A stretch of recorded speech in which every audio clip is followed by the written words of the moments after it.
Okay, video log number 3. What's up, me and anyone potentially watching? I know I skipped a day.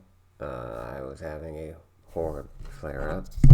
Move the microphone closer, just in case. I was having an absolutely horrid flare up. I just shit myself. Not shit myself, but I shit in the goddamn toilet so many goddamn times that I don't know if you realize this, but so much energy leaves your body when that happens. And I just died. I just didn't have the energy to even be a human, let alone speak words at a camera. But I'm mad at myself because I don't want to fall into bad habits, and the whole point of this is to build this into a habit, and then I skip third day in, so. And, Victoria says I wasn't feeling good, so it's justified. I don't have to push myself every single day, but at the same time, I don't want to be a bitch. And I'm tired of being a little bitch. So, here I am. I am not going to do what I did last time and ramble for 30 minutes in pain. I'm going to keep this one short, and then I will do more tomorrow. Mainly because it is 3:40 in the morning, because this is apparently the time to do these things, because I make it like the last thing I do before I end my night. And by end my night, I don't even say like ending it, because I'm probably going to go work on my map after this, which I'm making a map for a story that, or world I've been creating for like off and on for like almost 2 decades. I recently found all the old notes and notebooks and my old map, which I did not like. And I got inspired to come up with a lot of new stuff and better stuff and change all the old stuff because I just think differently now. I have a lot more knowledge about how things can be made better, I guess. At least I think I do. And so I've been working on that for the past few months. And then my gut was like, your map sucks. You need a better map. You can make a better map. And at first I was like, I'm doing shit and I don't feel good. Let's see if AI can make me a better map. AI cannot make a better map. AI makes shit maps. I mean, they can. That's not true. They made some very pretty, like, gonna go inside of a book, piece of a world, all fantastical with intricate borders and shit. That is not what I'm looking for. I'm trying to make like a graph paper fucking world map. Like the fuck, it's just a map of the world map. Like you go on a globe, but it's flat. Tired. So I'm working on that. I've only gotten the south, not even the full south, just like the southern region done. I have so much more to do. So I need to do that, and I want to do that because I'm exhausted and I can't sleep because every time I go to lay down, my body's like, hey, you're in a laying position. You gotta shit. And I can't seem to sleep in a sitting position because none of the armchairs are comfortable like that. We only have two, and they're not sleeping armchairs or not. God, I wish I had a lazy boy. I used to sleep so good when I had a lazy boy, and then we had that flea outbreak, and the fleas were so bad. They were so bad. We had pest control companies coming out, and they're like, we can't kill them. We don't know what the fuck. They just won't die. And then finally, to fucking just stop it, I burned everything. Everything.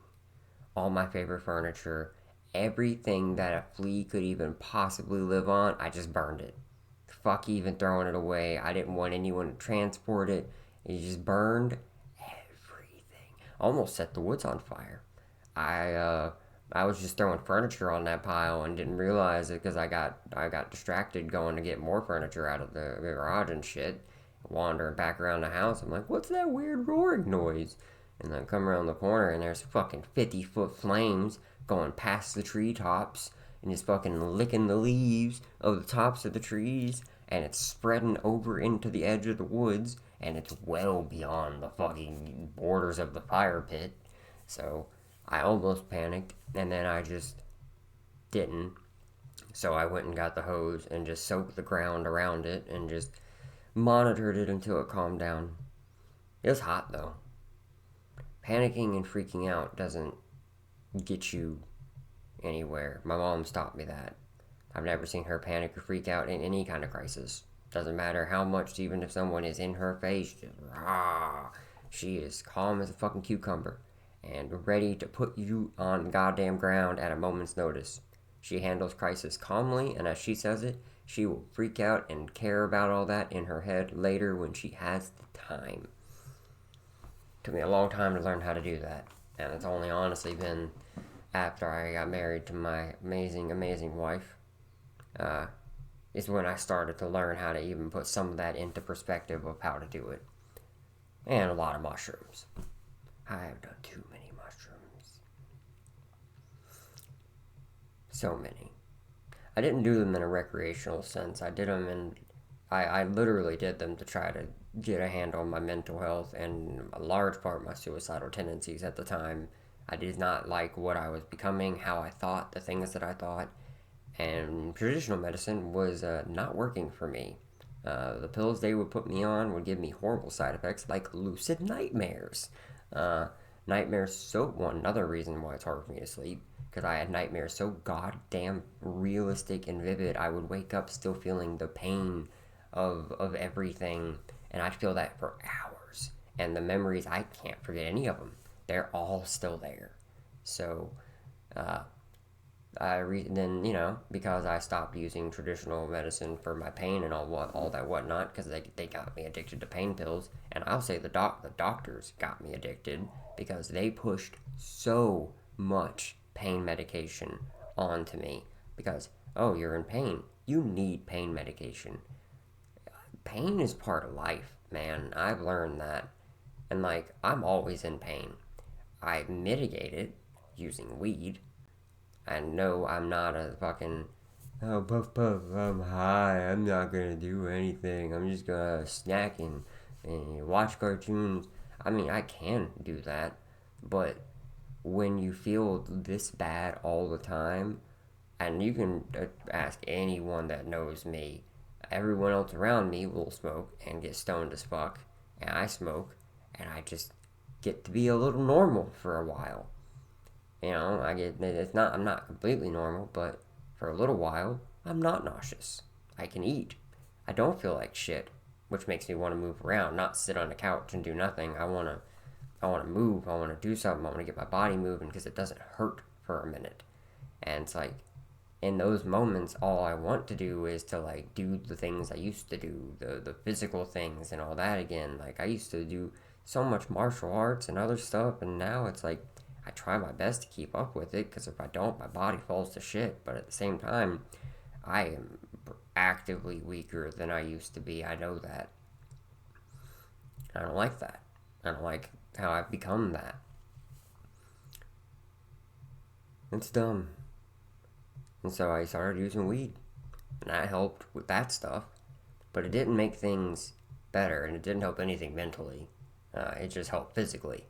Mentally, I was still a fucking broken mess. Not sleeping, having micro hallucinations, and some of those hallucinations, especially while in and out of the hospital, because I would spend months in the hospital, and sometimes I was in Chapel Hill when I lived in Wilmington, so all my friends and family were 3 fucking hours away or more. So I only got to see them if they came and visited on the weekends, because people had lives and jobs and they're adults, and I get that.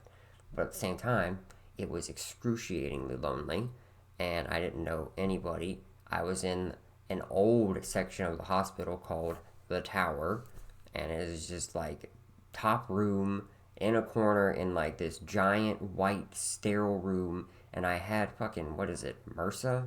Or whatever the stupid shit is, where everyone has to wear a yellow gown when they come in to fucking see you, this scratchy, itchy gown. And everyone hated it, so no one wanted to come and have to wear the stupid thing. So it's my sister and her boyfriend were the only ones that came for a hot while. My mom would come, as much as she could, but it was still only the weekends. and I wasn't sleeping, and that's a lot of time when you're not sleeping. Especially when they're just putting random drugs in you, you never really can go to sleep because there's always noise and people and stuff, and you're always shitting and vomiting. So it's like, you got all these fucking IVs in you, and they're pumping shit into you. I had pain medicine on a button drip, pain medicine being IV stuck in me, pain medicine on an IV drip, pain pills. The amount of pain medicine being loaded into me was insane. I wasn't sleeping. They were trying sleeping medicine too. This was not helping, just making me crazier. And that's when hallucinations started happening. And I'm talking about not seeing like, oh, that person looks like a piece of food or a kick or a dragon or a weird lizard person. I mean, like, I would I would be sitting there in the hospital bed playing Skyrim on my Xbox because I didn't have anything else to do, and I would just blink, and in that blink, the hallucination would start, and I would blink, and I would then start hallucinating the things I wanted to see the most, which was mostly the people I cared about and loved. So I would blink, and then all of a sudden I would be talking to my best friends who were sitting on the couch in the hospital room with me. They were sitting on the couch, I was sitting on the bed, I was playing Skyrim, we were joking, and we were having full on conversations, and I hadn't seen them in like months, and it was so good. And then, like, this would go on for hours, and then out of nowhere, a little voice, my voice, in the back of my head would go, None of this is real. None of it. All of this has just been woo. And in that moment, I would blink again, and I would just be sitting there in front of Skyrim, and I would look at the clock, and maybe 15 minutes would have passed. Maybe. Sometimes less.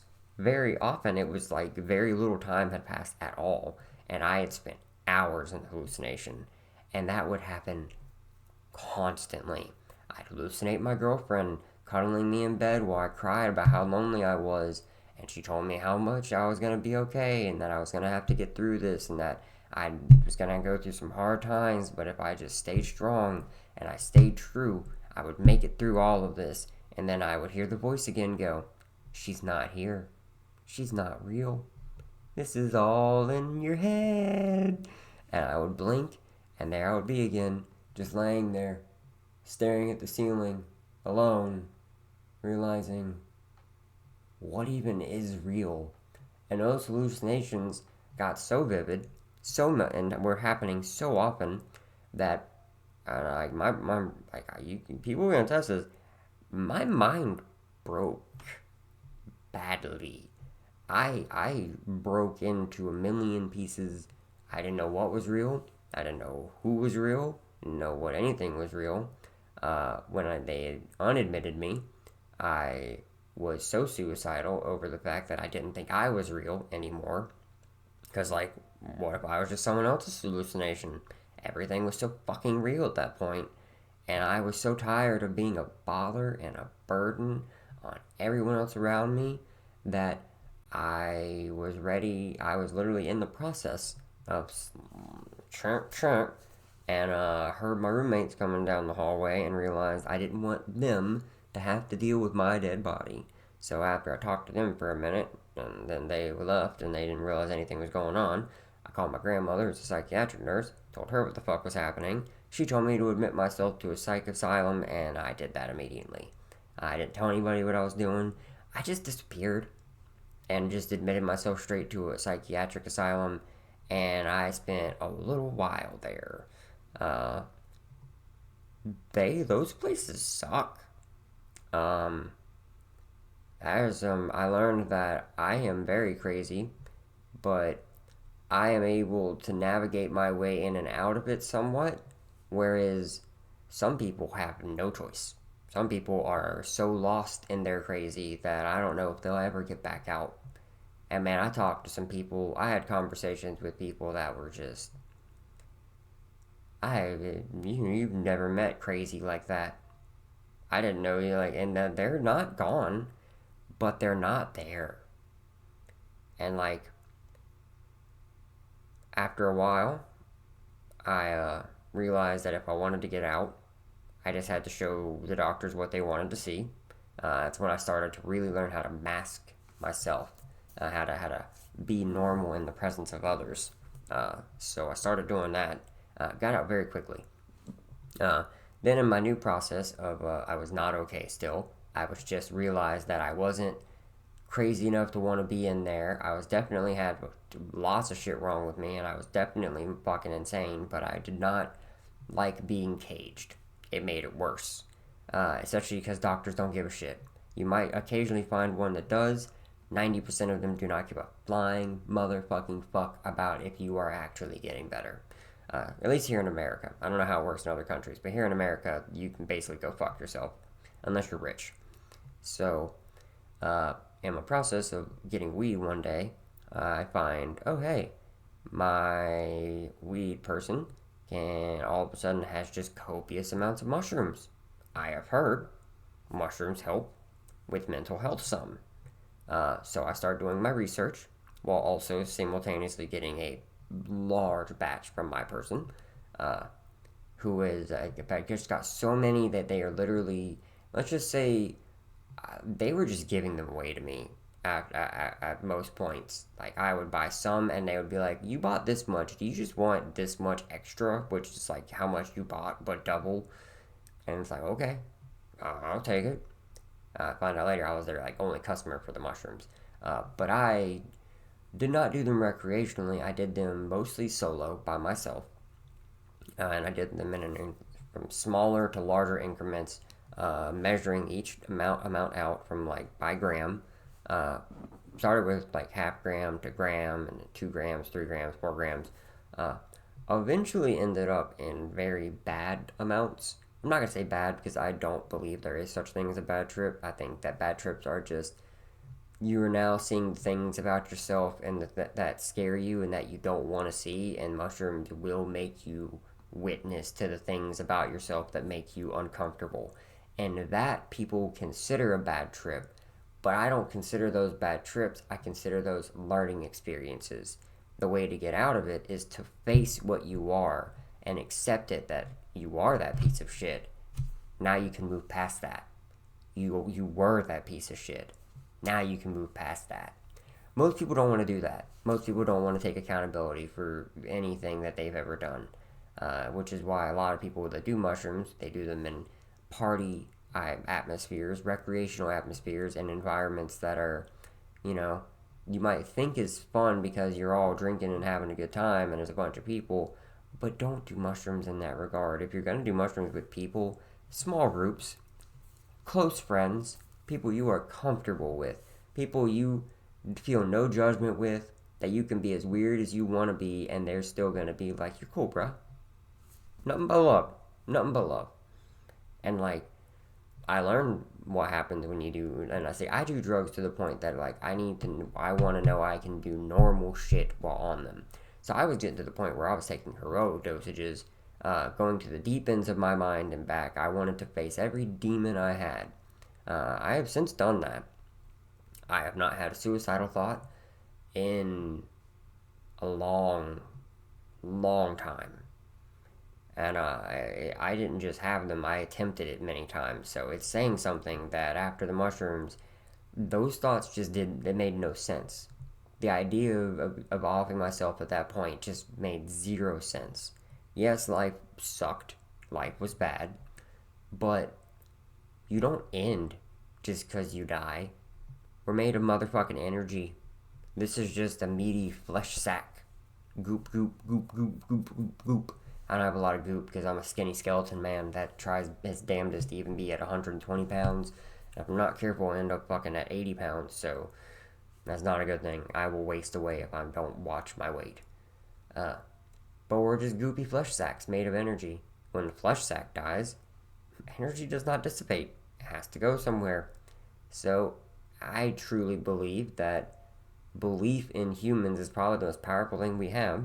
Whatever you truly believe there at the end, that's what you're going to experience after death.